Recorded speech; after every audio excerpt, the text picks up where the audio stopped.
ବିରିଡିହା ଛକ ନିକଟରେ ମର୍ମନ୍ତୁଦ ସଡ଼କ ଦୁର୍ଘଟଣା।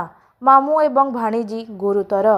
କେନ୍ଦୁଝର ଜିଲ୍ଲା ଆନନ୍ଦପୁର ବ୍ଲକ ଅନ୍ତର୍ଗତ କଣ୍ଟିପାଳ ବିରିଡିହା ଛକ ନିକଟରେ ଆଜି ସକାଳ ପ୍ରାୟ 6:30 ସମୟରେ କୌଣସି ଏକ କାର୍ଯ୍ୟରେ ମୋଟର ସାଇକେଲ ଯୋଗେ ରବୀନ୍ଦ୍ର କୁମାର ରଣା ବାରୁଆଁ ରଣାସାହି ଠାରୁ ବିରିଡିହା ଆସୁଥିବା ବେଳେ ବିପରୀତ ଦିଗରୁ ଖୁବ୍ ଜୋରରେ ଆସୁଥିବା ଏକ ଗୋରୁ ବୁହା ପିକଅପ୍ ଭ୍ୟାନ୍ OD02 CC 1946 ସାମ୍ନାସାମ୍ନି ଧକ୍କା ହେବା ଫଳରେ ମାମୁଁ ଭାଣିଜୀଙ୍କ ସହ ମୋଟର ସାଇକେଲଟି ଉପରକୁ ଉଠିଯାଇ ତଳେ ପଡ଼ିଥିଲା, ଯାହା ଫଳରେ 2 ଜଣ ଆରୋହୀ ଗୁରୁତର ଆହତ ହୋଇଛନ୍ତି। ସଙ୍ଗେ ସଙ୍ଗେ ଆଖପାଖରେ ଥିବା ଲୋକମାନେ ରୁଣ୍ଡ ହେବା ସହ 108 ଆମ୍ବୁଲାନ୍ସକୁ ଖବର ଦେଇଥିଲେ।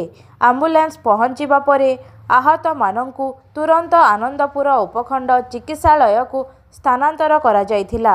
ପରେ ଘଟଣାସ୍ଥଳରେ ଆନନ୍ଦପୁର ପୋଲିସ ପହଞ୍ଚି ଗାଡ଼ି ଦୁଇଟିକୁ ଜବତ କରିବା ସହ ଘଟଣାର ସତ୍ୟାସତ୍ୟ ତଦନ୍ତ ଚଳାଉଛି।